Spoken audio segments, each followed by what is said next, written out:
से आएँ। तो दोस्तों, मैं हमेशा आप लोगों के साथ बलूचिस्तान की तालीम और बलूचिस्तान के हालात पे बात कर रहा हूँ।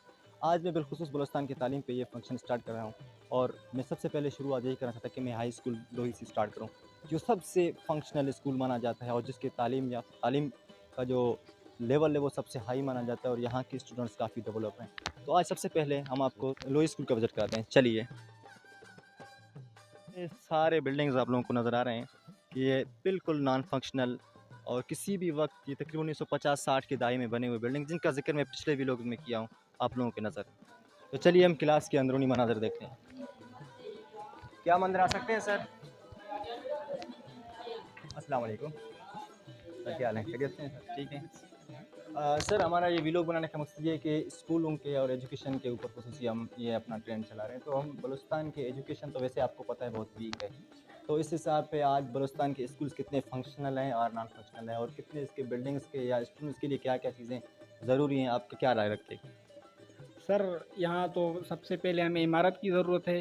इमारत काफ़ी आप देख रहे हैं कि खस्ता हाल है। बिल्कुल, बच्चों की जानों को हर टाइम यह ख़तरा है। बिल्कुल, इसी इमारत के नीचे हम पढ़ा रहे हैं, हमें तो इमारत की अशद ज़रूरत है। बिल्कुल। शुक्रिया सर। चलिए ये है दूसरा बिल्डिंग जिसका छत न जाने किस आफ़ाक़ से गुज़र रहा है। ये कोई खंडरा की मंज़र पेश कर रहा है। ये कोई अलिफ लैला की दास्तानी कहानियों में से इस तरह की चीज़ें हमें नज़र आ रही हैं और ये बलूचिस्तान के आप लोगों के लिए स्कूल्स हैं। इसको आप स्कूल माने, यहाँ से हमारे बच्चे तालीम हासिल करके निकल सकते हैं। ये स्कूल नहीं, मौत का कुआँ है। जो मैं पिछले व्लॉग में आपको बोला था, आज मैं साबित कर रहा हूँ कि ये स्कूल किसी भी वक्त बच्चों के लिए मौत का कुआँ साबित हो सकते हैं। यही माने जाते हैं। कोई 4 से 5 कमरे हैं जो हमें फंक्शनल नज़र आ रहे हैं, जो शायद हाल ही में बने हुए हैं, बाकियों का तो असर नहीं। चलो इनका अंदर भी विज़िट करके देखते हैं। अस्सलाम वालेकुम। क्या हाल है बच्चों? बस यही 4 से 5 कमरे हमारे स्कूल में, पूरे हाई स्कूल में 4 कमरे में फंक्शनल मिल रहे हैं, जो कमरे माने जाते हैं कि ये वाक़ई किसी स्कूल के कमरे हैं। बाकी तमाम स्कूलों का जो आप लोगों ने बिल्डिंग देखा है, ये तो किसी वक़्त भी बच्चों के लिए भी उनके राय जानते हैं। नज़र सेहत आप वो बलूचिस्तान के एजुकेशन पर क्या राय रखते हैं? क्या हम अंदर आ सकते हैं सर? अस्सलाम।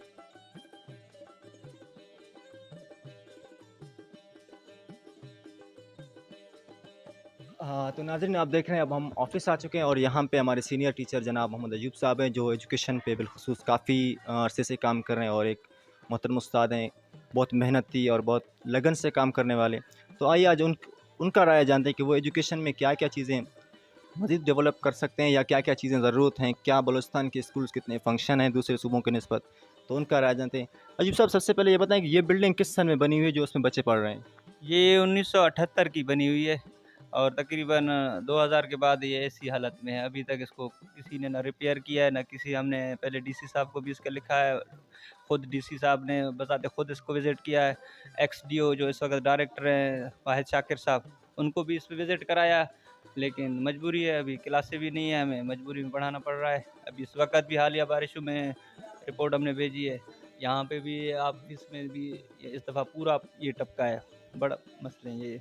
बिल्कुल, बारिश तो एक अलग इशू होता है बलूचिस्तान के लिए हमेशा से, लेकिन जो हमारे सालाना जो वहाँ पे हमारे लिए बजट रखे जाते हैं एजुकेशन में और मेरे जो मालूम के मुताबिक कि 2014 से अभी तक सिर्फ 30% यूज़ हुआ है और जो पैसे आ रहे हैं क्या उनमें करप्शन हो रही है या वो डायरेक्ट थ्रू हमारे यहाँ पहुँच रहे हैं? आप क्या राय रखते हैं? ये स्कूल 1999 में अपग्रेड हुआ, हाई स्कूल बना है 1999। अभी तक इसको हाई स्कूल की बिल्डिंग नहीं मिली है। या इसको आप सियासी कह सकते हैं या नज़रअंदाज किया गया है। कई दफ़ा हमने इसको जो एक्स सीएम है जाम यानी कमाल आधे साहब, वैकेंड उनको है भी आप। विज़िट कराया। सही है। असलम साहब ने भी इसको विज़िट किया है, जो एमएन है यहाँ लेकिन। एमएनए यहाँ के एमएनए, उन्होंने खुद यहाँ मुआयना करके गए हैं। लेकिन अभी तक डीओ साहब को कई दफ़ा रिक्वेस्ट किया है पूरे इलाके वालों ने। और दूसरा यहाँ पे बिल्डिंग के साथ स्टाफ का बड़ा मसला है, क्योंकि आजकल कंपटीशन का मुकाबला है। यहाँ पे साइंस के टीचर तमाम पोस्टें वैकेंट हैं। अच्छा, कोई आज भी यहाँ नहीं, पे ऐसे साइंस टीचर कोई नहीं है। ये मेन मसला है, क्योंकि आजकल तो आपको किसी भी आगे जाने के लिए आपको कंपटीशन का मुकाबला है। किसी भी टेस्ट पे किसी यूनिवर्सिटी में दाखिला के लिए आगे स्टूडेंट को बड़े मसाइल है। यहाँ पे टेस्ट नहीं है, यहाँ साइंस लैब नहीं है, कंप्यूटर लैब नहीं है। यानी जो जो जदीद दौर में जो ज़रूरतें होती हैं स्कूल में, वो यहाँ पे कोई कुछ भी नहीं है। यानी कि बिल्कुल इसको आप नॉन फंक्शनल कह सकते हैं, ना कोई लेटरिन का सहूलत है, ना कोई साइंस लैब है, ना कोई इसमें कंप्यूटर लैब है या कोई भी इस तरह की चीज़ें जो फंक्शनल होती हैं वो यहाँ पे मौजूद नहीं बिल्कुल, है। वो तो अभी लाज़मी हिस्सा है इस वक़्त जो मॉडर्न दौर में है। अभी जदीद दौर में वो तो पुराने वाला सिस्टम से अभी तक वही सिस्टम चल रहे हैं। बिल्कुल, मैं अभी पंजाब से विज़िट करके आया हूँ, जो गवर्नमेंट स्कूल मैंने देखे हैं जिनमें स्पोर्ट्स ग्राउंड अलग हैं, उसके हर एक चीज़ फंक्शनल रखे गए हैं।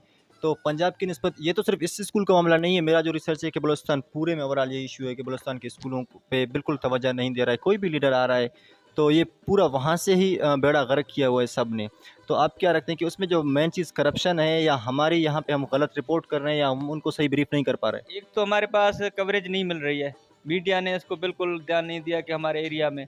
दूसरे हमारे जो करप्शन तो वो आम है, बड़ा मसला है, क्योंकि सियासी मसले भी हैं, कबायली भी मसले हैं। इस सियासत करप्शन की वजह से भी तो यही सिस्टम है। नहीं, आप एक सीनियर टीचर हैं और आप इस पर अलग नज़र रखते हैं, तो क्या आप क्या चाहते हैं कि क्या-क्या चीज़ें एजुकेशन जो हमारा डिपार्टमेंट है, या कोई भी मिनिस्टर आता है एजुकेशन, वो इसमें क्या-क्या डेवलपमेंट कर सकता है जिसके ज़रिए से स्कूल फंक्शन हो और स्कूलों की तादाद बढ़े, टीचर्स की बढ़े? सबसे पहले तो ये एनटीएस के थ्रू ये अभी इस वक्त बड़ी तादाद में पोस्टें वैकेंट हैं और बहुत से टीचर्स रिटायर हो चुके हैं, उनको फिल किया जाए और कमीशन के थ्रू एसएसटी भर्ती किए जाएँ, क्योंकि ओवर एज होते जा रहे हैं लोग। अभी भी गवर्नमेंट ने फिर इनके जो 8 साल रियायत था वो भी ख़त्म किया है। अब ये जितने भी नए जो पुराने थे उनको भी चांस नहीं मिल रहे हैं। एनटीएस को दोबारा बहाल किया जाए, जो एनटीएस के थ्रू 2015 में जितने टीचर लगे इससे काफ़ी बेहतर है। अभी हमारे स्कूल में 3 टीचर वो एनटीएस के थ्रू हैं, और जो कई स्कूल हैं जैसे सुठनक मिडल स्कूल है, लकरोहिल है, वो एनटीएस के थ्रू एक टीचर उनको चला रहे हैं। एक भर्तियाँ होनी चाहिए। दूसरे, जब तक आपको जदीद सिस्टम नहीं लाएंगे आप आगे नहीं जा सकते, क्योंकि चेंजिंग नहीं आ रही है, पुराना सिस्टम है। स्टूडेंट्स, अभी नया दौर आ गया है, हर जगह पे ये कंप्यूटर का दौर है, ये सहूलतें नहीं होंगी तो यही सिस्टम। बिल्कुल, यही तो आप कह रहे हैं कि 2005 में हाई स्कूल बना है ना, नहीं ना 99 में हुआ है, सॉरी, तो अभी तक उसका बिल्डिंग भी आपको नहीं मिला है, कोई साइंस लैब भी आपको नहीं मिला है, और 2015 में आपको कुछ टीचर्स मिले, उससे पहले तो यानी कि टीचर्स की तादाद और कम होगी। हमारे टीचर थे जेवी टीचर, वो 5 के 5 रिटायर हो गए, सही है। एसएसटी जनरल था, वो भी रिटायर हो गया, सही है। ये और हमारा ड्राइंग टीचर सस्पेंड है, उसकी जॉब नहीं है।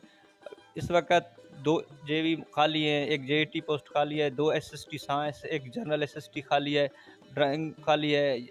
इसके अलावा ये पोस्टें समझो जो हमें दिए गए, इस स्कूल की तादाद के हिसाब से हमें एक्स्ट्रा पोस्टें होनी चाहिए। जो हमारे अपनी पोस्टें हैं वो भी अभी वैकेंट है। बिल्कुल, और स्कूल में तकरीबन स्टूडेंट्स की तादाद क्या होगी? स्टूडेंट है 360 की तादाद हाई स्कूल। 360 स्कूलों के लिए सिर्फ कोई 7 के लगभग टीचर्स या 8 के लगभग यहाँ पे हैं, तो 360 स्टूडेंट्स और हर एक क्लास में 8-8, 9-9 सब्जेक्ट्स हैं, तो वो किस तरह आगे जाएंगे, बलूचिस्तान किस तरह डेवलप होगा, किस तरह एजुकेटेड होगा, वो आप लोग भी जान सकते हैं। बहुत शुक्रिया अयूब साहब।